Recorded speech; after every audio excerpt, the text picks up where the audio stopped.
I should have known something was wrong when I heard the knock. I didn't realize it then, but that knock would change everything.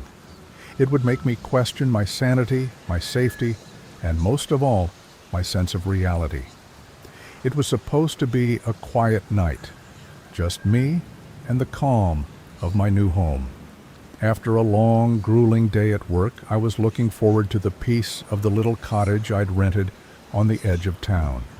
The air was crisp, the sky dark, and the streets empty, just the way I liked it. There was something comforting about the solitude, the kind of solitude that wraps around you like a blanket. I'd been in the town for about a month, getting used to the strange silence that seemed to hang in the air at night. The house was old, but charming. The creaky floors and flickering lights only added to the character. There was something nostalgic about the place, as though it had been waiting for me to move in, to fill it with life again. It was 11:30 p.m., and I was curled up on the couch watching a show. The world outside seemed to have fallen into a deep, undisturbed slumber. I reached for my phone, scrolling through some random messages when I heard it. A knock, software tentative, but distinct. It echoed through the silence of the house. I froze. It wasn't like I was expecting anyone. No late-night deliveries, no friends dropping by unannounced. The only person who even knew I was home was my sister, and she would never knock like that. Besides, she knew I hated being disturbed this late. I glanced at the clock. 11:38 p.m. My heart started racing. I rose from the couch, cautiously making my way toward the door. The hairs on the back of my neck prickled. As I reached for the doorknob, I opened it. Nothing. The dark street outside was completely empty. No cars, no people.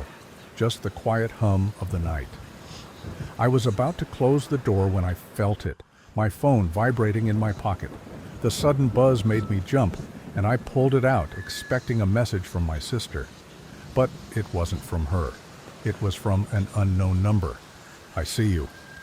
My blood ran cold. It wasn't a prank. It couldn't be. I hadn't told anyone I was home. The whole situation felt wrong. My pulse quickened as I backed away from the door, slowly shutting it again, locking it with trembling hands. I tried to calm myself down. Maybe it was just some sick joke. But why would someone text me something like that?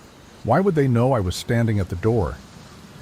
Before I could overthink it too much, another text came in. "I'm watching you."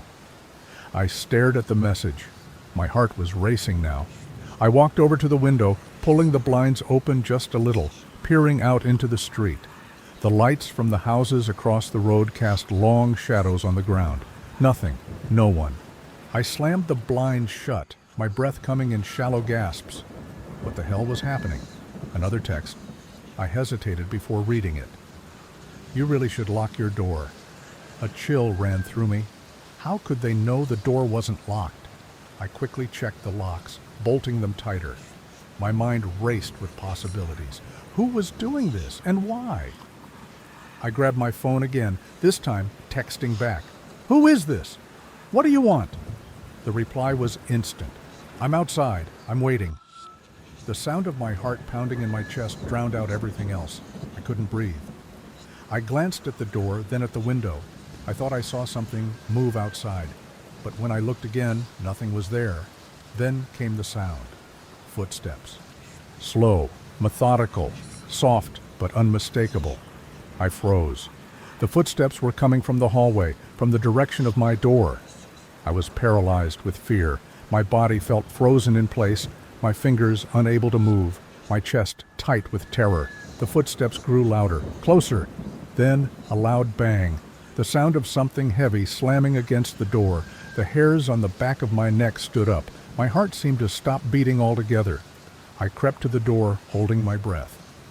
Was it someone trying to break in? Was it that person? I grabbed my phone, hands shaking so badly I almost dropped it. I called the police, but before I could say anything, another text popped up. "You shouldn't have called them." I felt my stomach drop. I quickly checked the door again, my eyes scanning the small cracks in the wood, but I couldn't see anything, just the silence. The tapping at the window started, soft at first, then louder, rapid, almost frantic. I felt my legs give way as I sank to the floor, my breath ragged, my head spinning. What the hell was going on? I turned to the window. There was nothing out there, nothing at all, except for the faint outline of a figure standing at the edge of the yard. Someone was watching me, waiting for me to make a mistake.